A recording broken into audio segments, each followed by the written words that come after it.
I think we can go ahead and get started so we can stay on time for this evening. Welcome, everyone. Thank you so much for joining us this evening.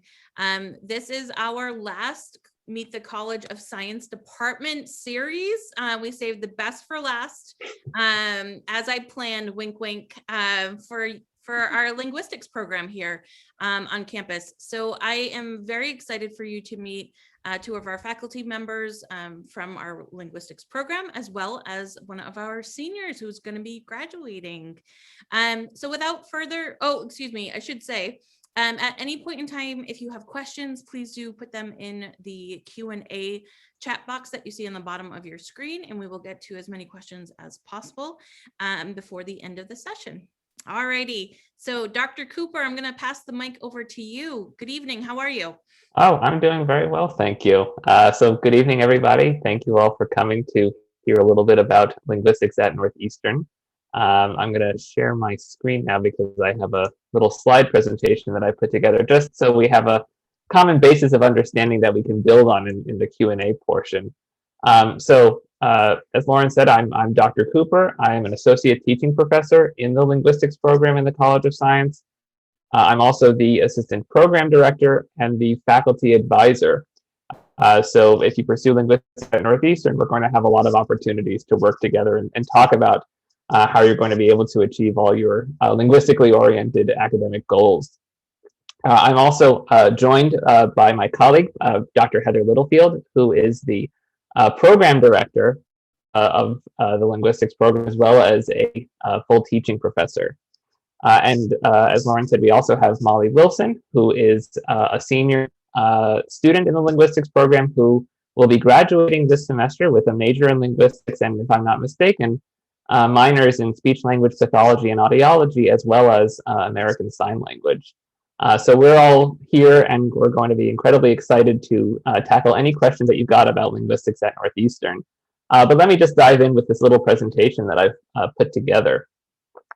So, as a linguist, I think it's pretty fair to say that one of the first questions I get if talking to someone who, knows language but doesn't necessarily know what linguistics is, what is linguistics?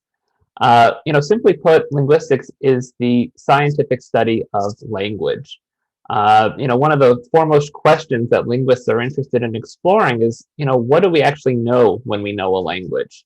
You're all here listening to me talk. How is it that you're able to process this speech that I'm producing and actually derive meaning from it?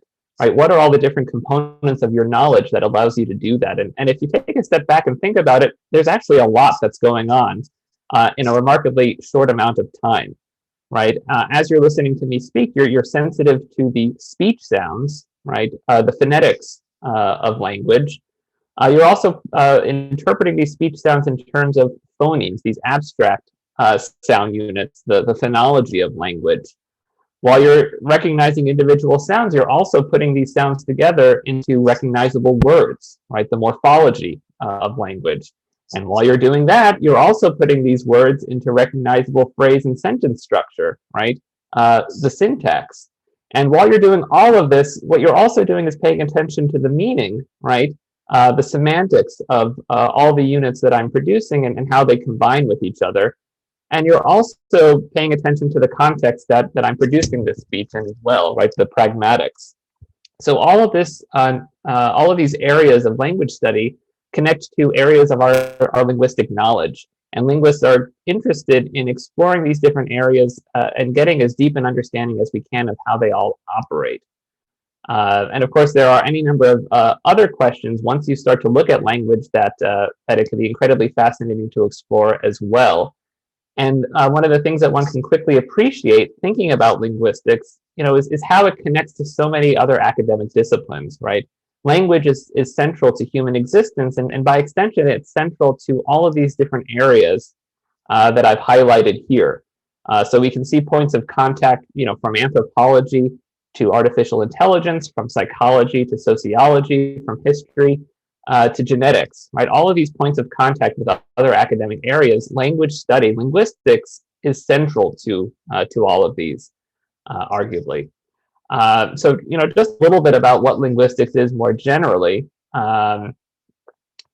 and to speak to linguistics in particular as it exists at Northeastern, so we are a linguistics program in the College of Science. And in terms of our size, right, we have a core faculty of 4, who you see here dressed up rather nicely. We have approximately 90 students across our various degree programs, which I'll just highlight in a few slides. And we also have a typical class size of 19. So I think one of the things that one can quickly appreciate looking at these statistics, is how intimate the program is. It's not unusual to get to know your fellow classmates, your fellow students very well, because you're going to be seeing them time and again in your various courses. And it's not unusual to get to know your faculty pretty well as well, right, as you see them in one or more courses. So, I think it's fair to say, and I would like to think that Professor Littlefield and Molly will agree with me, that it's something of a family that quickly develops as a new cohort enters. We're all happy to meet you, to bring you into the fold, so to speak, to talk about language, to talk about linguistics, and to see you both in and out of the classroom, and enjoying each other's company. Sorry, my earpods are not being super cooperative. So about those degree options that we have, right? We do have the straight linguistics major, which Molly is currently in the process of completing. We also have a variety of combined majors, right? So these are programs that have been carefully curated in collaboration with other departments in the College of Science, other departments across the university, and even Curie, the College of Computer Science. So we have combined majors with American Sign Language, Communication Studies, Computer Science, Cultural Anthropology, Data Science, English, Psychology, Speech Language Pathology, and Audiology. So a number of natural connections with these different academic disciplines, that has compelled us to create these combined majors so that students can get insight not only into each of the individual fields, but also how they integrate with each other in a pretty natural way. And beyond all of that, we also have our linguistics minor. And like I said, we have about 90 students across these different degree programs. And just to give you a sense, we're expecting a graduating cohort this term of about 25 students. So just to give a sense of what you'll be doing course-wise, right, if you pursue linguistics at Northeastern, and this is just a general sense, because of course the different degree programs are going to have, different specific, requirements, but just to give a sense of the progression that we've built into linguistics degree programs. Every degree program, be it the major, any of the combined majors, or the minor, is going to start with our introductory course, Linguistics 1150, Introduction to Language and Linguistics. This is a course open to the Northeastern community at large, so we get a number of students who are already quite clear in their plans to pursue linguistics. We have a number of students come into the course, planning to satisfy one requirement or another, but then actually quickly finding that they love language, they love linguistics, they want to go as far as they can. So we get both types of groups. It's always great to see the diversity of backgrounds that come into this course, but then also how many students, decide that this is for them. The next course that I have here, the intermediate level course, Ling 2350, Linguistic Analysis, this is also going to be a requirement for all of our degree programs. This is going to take your linguistic analytical skills to the next level. You're going to have an opportunity to dive that much more deeply into studying the different core areas of a language, from the sounds to the words structure to the sentence structure. And you're going to get to see how this all works across the languages of the world, and do some research of your own on a language and see how you can bring to light aspects of its grammatical structure. So it's a great course that that allows students to develop so many different skills that they can then bring with them, into the rest of their degree experience, but certainly, beyond, into any number of directions, especially after they graduate. So here's where, depending on the particular degree program, there can be some variation, but just to give a sense, All of our degree programs revolve around, a course in language and culture, a sense of how language and operates within broader society, and then key structure courses, including phonetics, phonology, syntax, morphology, and semantics, which I highlighted earlier. So some combination of these courses is usually going to be a requirement, plus electives. And on the next slide, I'll just give you a sampling of the kinds of courses that we offer on a pretty regular basis that students can take this core knowledge and extend it even further and apply it in a number of different directions. We also have a seminar in linguistics. So this is a course that we offer on a yearly basis with topics, varying anywhere from, I taught a course on constructed languages a few years ago. So not only did we get to learn about Esperanto, learn about Klingon, learn about Dothraki, but students even got to design a language of their own. And as you can imagine, at the seminar level, there's all this experience that students have studying language. They can bring it to bear in this entirely creative dimension. And it was pretty neat to see what people produced. But we've also had seminars on evolutionary linguistics, and this semester we have the seminar focused on forensic linguistics. So a great diversity of topics show up in that seminar. And then just additional notes: we have generally a language requirement, 2 courses in a language of your choice, and then of course an experiential learning requirement, which can be satisfied in a number of different ways: by a semester abroad, by research experience, by co-op. And I'll talk a little bit more generally about research and co-op later, and then certainly if there are questions, we'd be all happy to take them. So here's just a sampling of the kinds of courses that we offer that are more elective in nature. So these are all courses that we offer on a fairly regular basis, if not every year, then every other year or thereabouts. But they touch on, language in society, be it sociolinguistics more generally, how our language is, how we use language is connected to the social situations that we find ourselves in, where we grew up, where our family grew up, where the people we're interacting with grew up, any number of other social considerations that can affect the way we use language. This is a topic that's covered in sociolinguistics, and including things as perhaps controversial as is a sweetened carbonated beverage, soda, or pop, right? This is something that people feel pretty vehemently about. As linguists, I think we have to accept that there are many ways of referencing this particular entity, but that's one of the kinds of little dialectal features that one can really do interesting studies on. We also have a course on language acquisition, right, which seeks to address the question: how is it that all of this knowledge that we've internalized, that I started our conversation with, how do children even get to that point in the first place, right? If you think about it, by the age of 3, 4, 5, children can more or less communicate pretty well with adult speakers. They may have their childlike speech, but how do they start from practically nothing to this incredibly rich and productive system? So that's the focus of language acquisition, and it's actually a new course. Professor Littlefield has taught it many times as a topics course, but so many times, in fact, that we've now made it its own course, and that's going to run for the first time in the fall. But again, we plan to offer it on a pretty regular basis thereafter. So a couple of topics in the domain of history, right? So we have a general course on historical linguistics that I've taught a couple of times now, right? Not so much how do we have this internalized knowledge, but how is that language system change over time?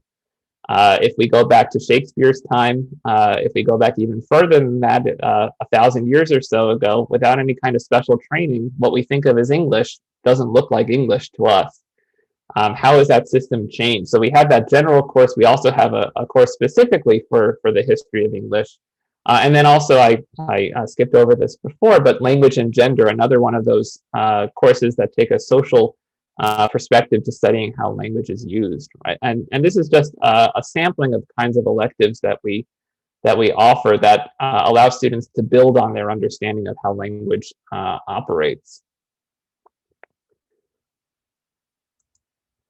So I also wanted to speak briefly about some of the opportunities that exist outside of the classroom.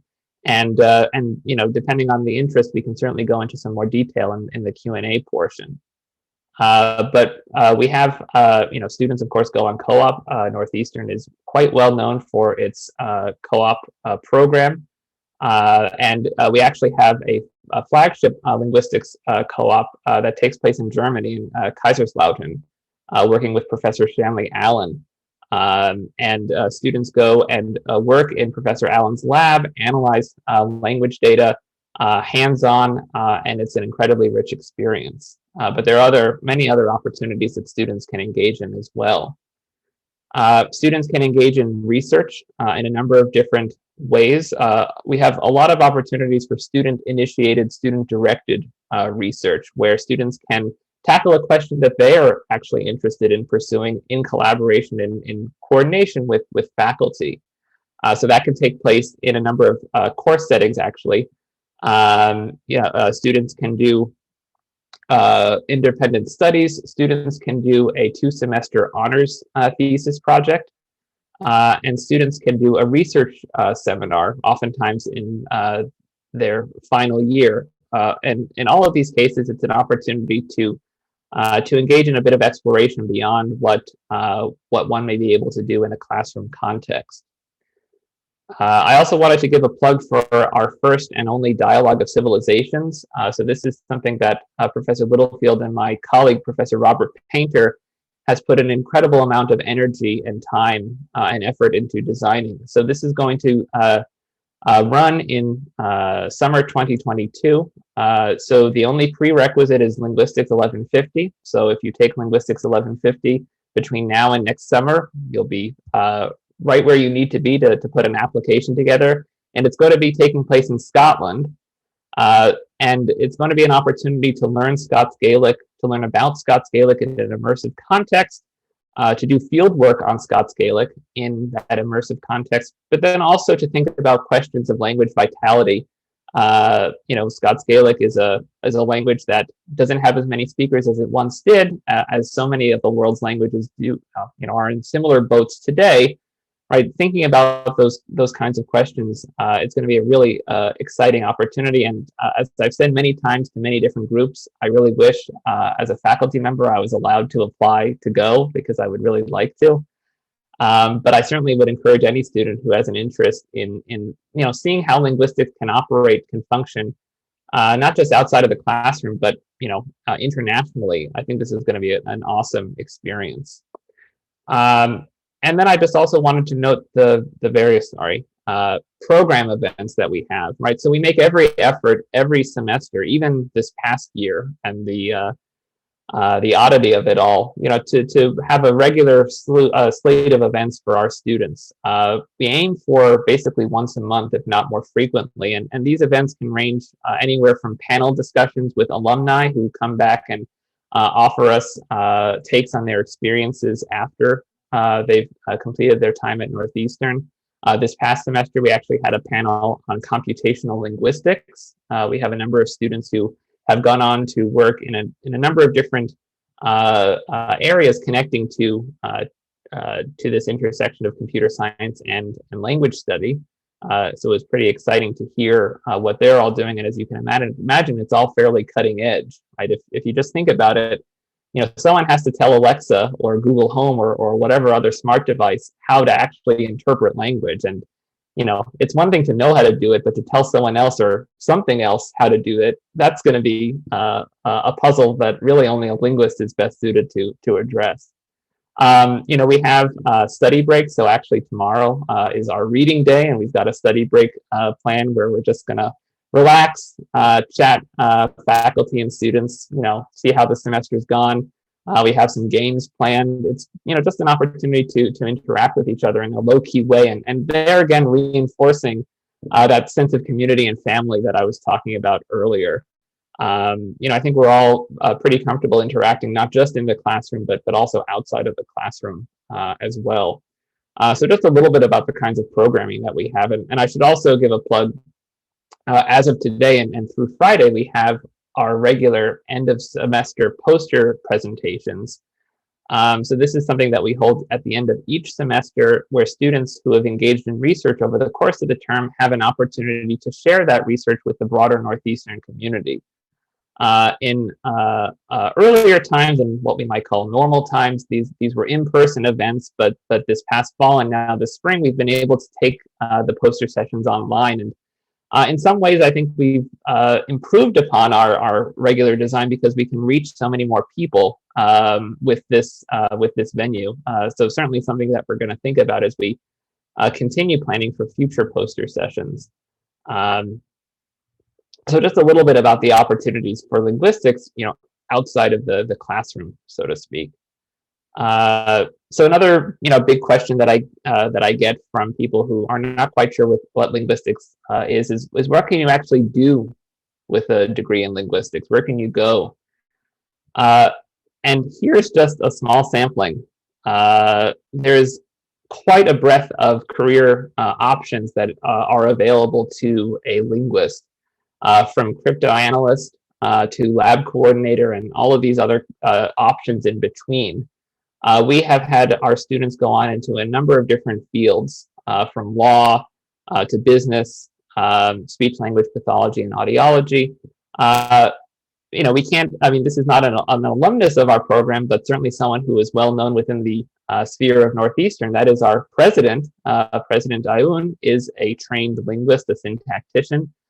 So university president, I don't think is actually included here, but certainly, for those who are so inclined, that's another option that stands before you.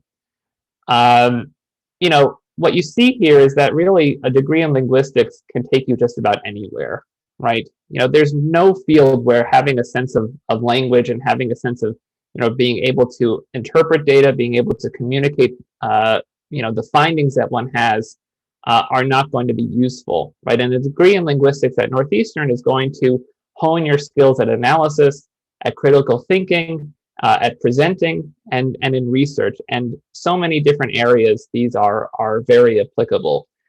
So, a degree in linguistics is going to set up anyone for a great wealth of opportunities beyond their time at Northeastern. So that's that. So I'm, very happy to turn it over to all of you to take any questions that you may have. So here's our general email for any questions that you may have. But I think Professor Littlefield and I would be happy to share our own personal email, Northeastern emails as well, and perhaps Molly too, for any questions that you might have beyond what we have the opportunity to cover today.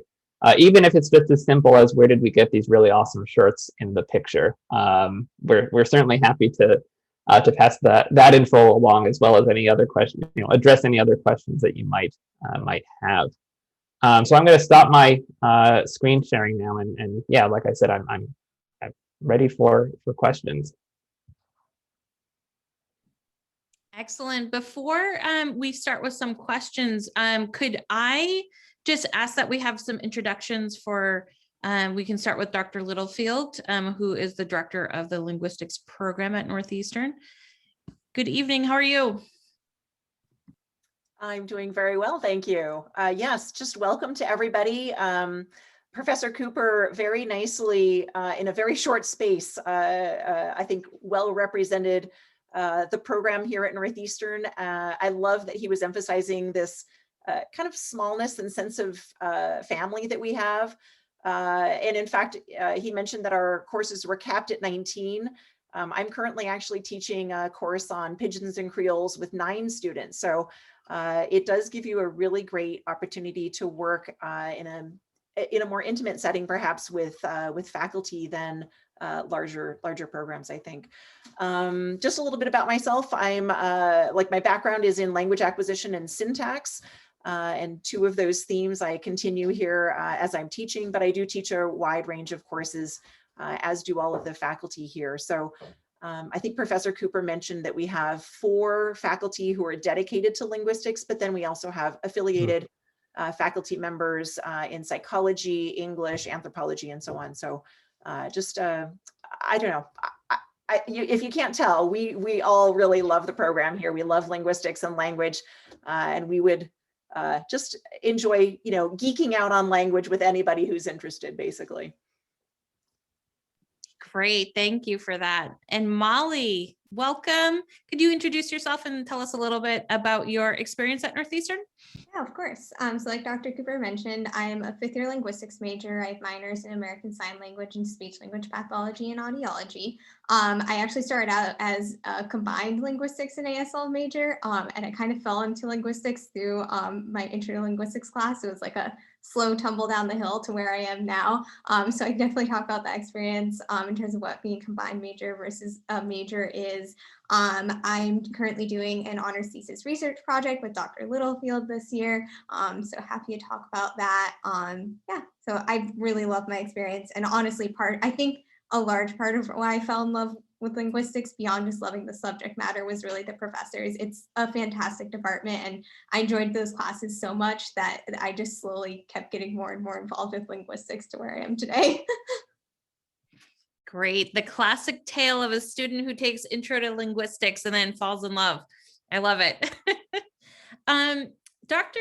Littlefield, can we start with you? I have a question that I have been receiving quite often from students, and that is, how is Northeastern in comparison to a liberal arts school? You were talking about having a small and in-depth experience in the linguistics department. How would you compare Northeastern to any other liberal arts school? Well, I think we're similar in many ways. So as we've tried to design the linguistics curricula, we really try to keep a balance between the structural side, which is, to be honest, all four faculty, that's kind of our primary focus, right? So we are phoneticians, syntacticians, and we, that's kind of one of the reasons we're in the College of Science as well, because we really focus on that. But we do want students to have, at the undergraduate level, a really balanced view of language. And so we try to bring in those courses that Professor Cooper mentioned, language and culture, sociolinguistics, language and gender, and that sort of thing. And again, Molly has taken a number of those courses, so can definitely speak to those in terms of their content. I think there are some differences though. One is that we have these small class sizes, and also just, I don't know how to say this really super politely, so I guess I'll just say it. Our students are really exceptional in terms of the amount of work that they can do and the level of work that they're doing. So I've also taught a number of graduate courses in linguistics around the Boston area. And when I'm teaching language acquisition at other universities at the graduate level, it's pretty much what I'm doing for my undergrads here. A little bit different, but not that much. So I find that I can really push the students here. And so I think students really get an exceptional quality of education in a way that they may not get in kind of a more generalized approach. Lauren, is that kind of what you were thinking? I'm not sure. Absolutely. If I Yes. Thank you. Thank you so much. I think that gives a nice, clear picture of what we have to offer here. I'm going to go to one of our questions that came in from our audience, who we have a student who's interested in computer science and linguistics combined major. How much of the content in the linguistics major could this student be exposed to? And essentially, how much or what is the difference between an isolated major in linguistics versus one that is combined? And Dr. Cooper, let's start with you, and then maybe I can jump to Dr. Littlefield after for her take. Sure, absolutely. Yeah, so like I was saying, right, we have these combined majors, and we've worked with a number of other groups on campus, including Corey, for two of our combined majors, computer science and linguistics, and then more recently data science and linguistics, which we began officially this past fall, if I'm not mistaken. So these are curated, so that students can be more or less assured that the courses that they're going to need will be offered on a regular, basis, and that there is that opportunity for, integrating, right, the focus of the two areas, right? So every combined major has an integrative requirement where it's going to be necessary, to do something, either some kind of research or some kind of exploration that's going to allow them to draw from what they've learned in these two fields, which have natural connections usually, but may, also have a degree of separation. So it is certainly possible to pursue, I guess a double major. But I think with the computer science and linguistics major, I would have to say it's probably our most popular, one of, if not the most popular combined majors that students pursue. And we get a lot of positive feedback about how it works and what students are able to do with it as they move beyond their time at Northeastern. And I think even with the combined major, where some of the linguistics side requirements are perhaps a little bit pared down in comparison to the straight linguistics major, you're still going to get a breadth of exposure, a breadth of coverage of the major areas of language study. Structure courses are a key requirement of that combined major. As well as those opportunities for pursuing electives. So even if you do pursue a combined major, and I think it would be fair to say for all of our combined majors, you would have a great opportunity for getting a breadth of exposure to what it is that we do as linguists. Thank you for that. Dr. Littlefield, did you want to add anything to that? I think Professor Cooper really answered the question well. I guess I would just clarify that the combined major is the same number of courses as a straight major. So it's not like you're doubling the course load there. But as Professor Cooper mentioned, it's kind of curated for that particular subfield. And students have a number of options, right? So we definitely have a number of students who are straight majors in linguistics, and then they take a minor in computer science, or conversely, they are computer science majors with a minor in linguistics, right? So it just shifts kind of the number of courses for a student who is coming in with the combined major. And as Professor Cooper mentioned, that combined major with linguistics and computer science is our most popular. Students basically figure out over time, right, over their first year or two, kind of where they feel most comfortable and where they feel like they want to spend the bulk of their time, right? Whether they want to equally split it between the two in a combined major, or whether they want to emphasize a little bit more the CS side or the Ling side. And I would have to say that Molly's experience is not atypical. We have an awful lot of students who come in as a combined major. They start taking linguistics courses and then they float over into straight linguistics majors, and then they retain a minor, right? So it allows them to get some of that experience there. But I think Professor Cooper nicely covered that, so I won't add more. Great. And you actually set this up perfectly for my segue to Molly. Now, as we just discussed, the questions come in about combined majors, but a lot of students can be in a straight major and still find a very specialized pathway within that. Can you talk a little bit about your experience and how you decided to kind of specialize in the area that you have? Yeah, so when I was coming into college, I knew since middle school that I wanted to be going into audiology. So I originally was looking at Northeastern because I was thinking I was going to major in speech language pathology and audiology. The year that I applied, they said that's not a major option anymore. You can only minor in it. So then I had to reevaluate. It's now a major option again if you want to do that. And it's also a combined major with linguistics now. So then I applied as a health science major. Before I even got to campus, I said, I don't want to do that. And so then I switched to an American Sign Language major. And then in the spring, I ended up in intro linguistics, and I really enjoyed it. At the beginning of my second year, I ended up switching to the combined ASL and linguistics because my thought was, I really want to be able to have that interaction with the deaf community going into audiology. So that was something that I felt really strongly about. And so I wanted to keep ASL in there. And that was my path for the next 2 years. But then I was going into my fourth year and I realized that I was really loving my linguistics classes. And I pretty much had that exact experience that Dr. Littlefield was saying, was figuring out what I wanted to focus on. And I was realizing I really wanted the opportunity to take some of the more specialized higher level linguistics classes that I wouldn't have been taking. And I wanted to take those more than I wanted to take the higher level ASL classes. So the way that I describe combined majors is 75% of both. So you're pretty much getting what you would be getting, but I wanted to take one more elective in linguistics. I wanted to be able to take more like specialized, like really high level ones. And I just wanted to be able to dive into that more.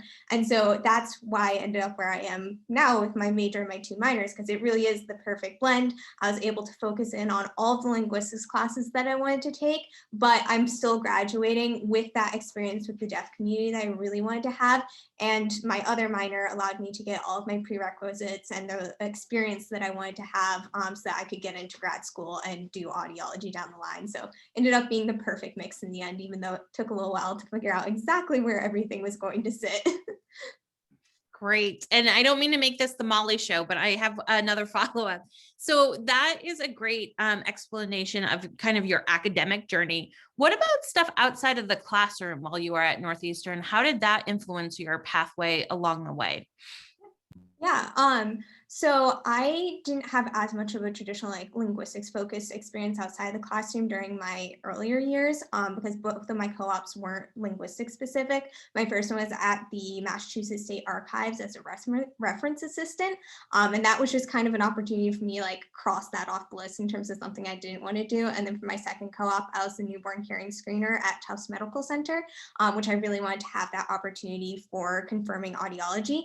But then kind of my other more extracurricular experiences, the linguistics panels, those are fantastic opportunities in terms of being able to interact more with both practicing linguists and also see what undergraduate students are. And the more that you go to those events outside of the classroom, the more your sense of community grows, and the more you like start loving the department and just wanting to be able to engage with whatever's happening with it, which I think was another part of me sliding further into linguistics.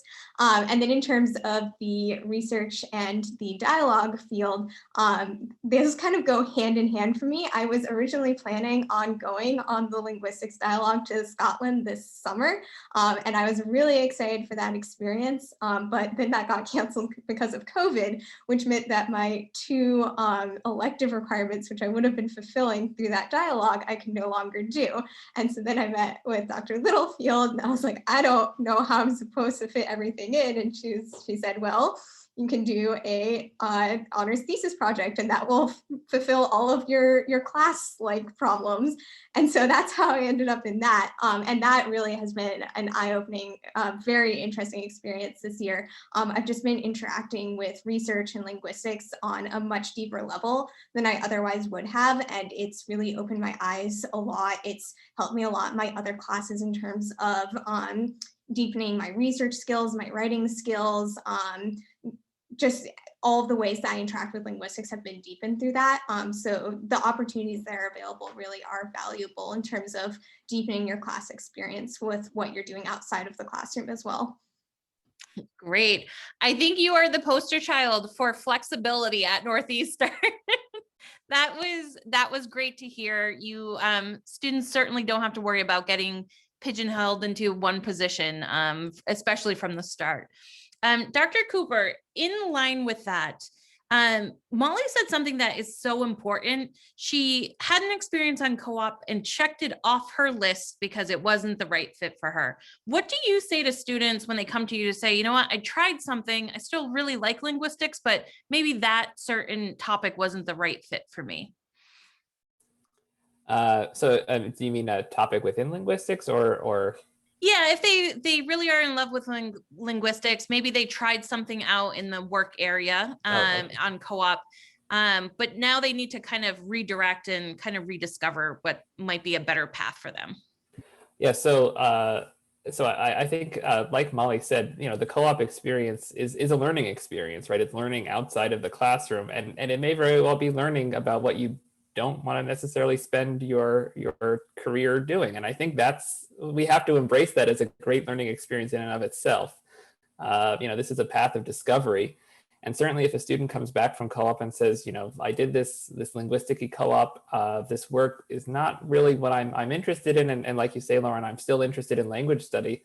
I'm saying, great, you've learned something very important. Let's think about what it is about language study that you're really interested in. Is it a particular area of linguistics? Do you like to study the structure? Do you like to study a more applied question like how language changes over time, or how children learn language? Those kinds of questions I mentioned earlier. an opportunity for reflection, the co-op experience, and I think that reflection can shed light and in collaboration with faculty and mentors can be the beginning of a very fruitful reorientation, of one's perspective. And I would certainly encourage students to be open to that as a possibility. And I'm happy to be a resource to sort of bounce ideas, brainstorm, think about, how they can take that experience, learn from it, and build on it in a direction that they're going to be, more satisfied with. Great, thank you for that. Lauren, could I just jump on that a tiny bit? So I completely agree with Professor Cooper that if you learn on co-op that that's not the job of your future, and you thought it was before, you have just saved yourself about 20 years of pain and heartache.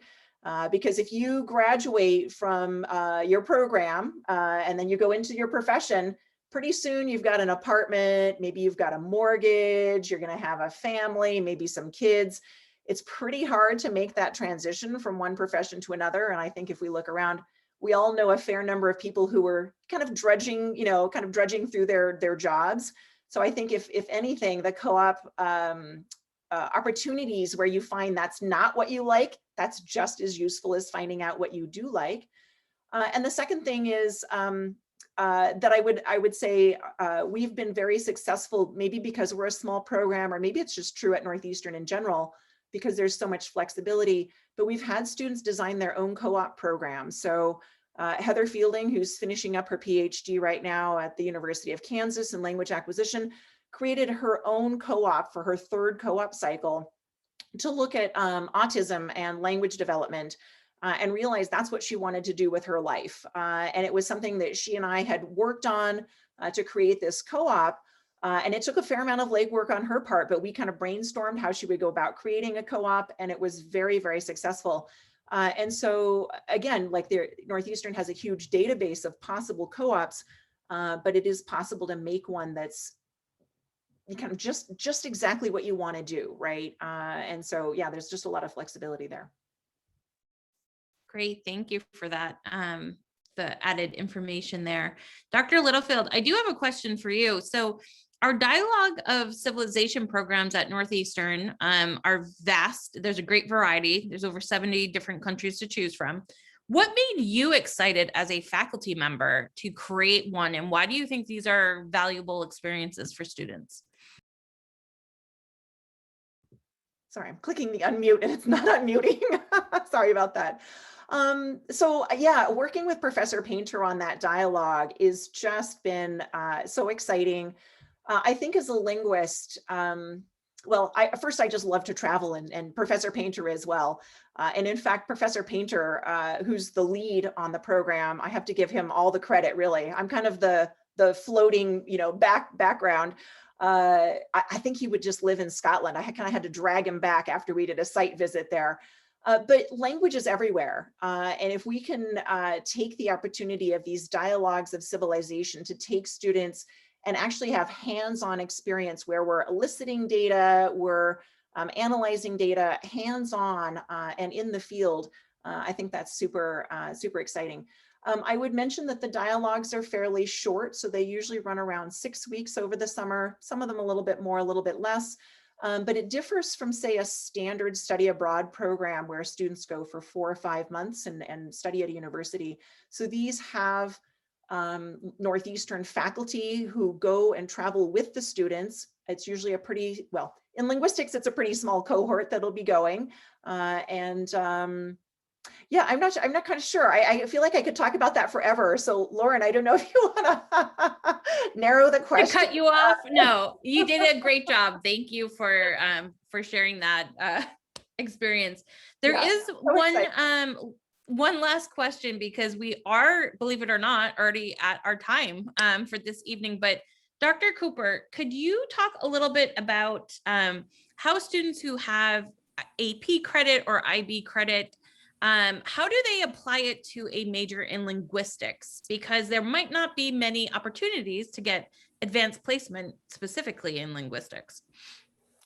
Yes, so certainly one of the areas that we see students being able to make use of that kind of credit is with the language requirement that I mentioned earlier. So students can satisfy the language requirement if they have that credit, but then also arrange with the World Languages Center a placement test.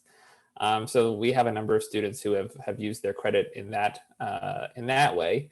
We also have, depending on the nature of the course material, it might be able to sort of satisfy part of the elective requirement, but it would depend on the course, and that's something that I would be looking at, right? If you have any kind of transfer credit, so it would be a matter of looking at the syllabus and getting as much information as I can, and making the best judgment about how that course experience, best translates into what we do at Northeastern. And certainly, it's something that I'm happy to talk to, anyone about with any particular courses that they're thinking of, that they've taken, how that might fit into their broader degree program, once they arrive at Northeastern. Great, thank you for that. Yeah, and just to elaborate too, once our deposit deadline passes, our academic advising office in the College of Science will reach out to all students before orientation and start the wheels, turning in terms of getting information from students and whatnot. And by the time that they have gone through their orientation, they'll already have their set schedules and have an opportunity to answer all of those great questions that come up relating to those topics. All right, as I said, unfortunately, we're already at our time limit, so I appreciate all of you who joined us this evening. In the chat box, we have different contact information for our panelists today. So we have Dr. Cooper at a.cooper@northeastern.edu, Dr. Littlefield, h.littlefield@northeastern.edu, and Molly has volunteered her information as well. Thank you, Molly. So Molly's is wilson.mol@northeastern.edu as well, if you want to connect for a student perspective. Oh, and I see a plug too. Dr. Littlefield, do you want to do a quick plug for your Facebook social media? Yeah, we're up on Facebook, and a number of our activities and programs are available to the public.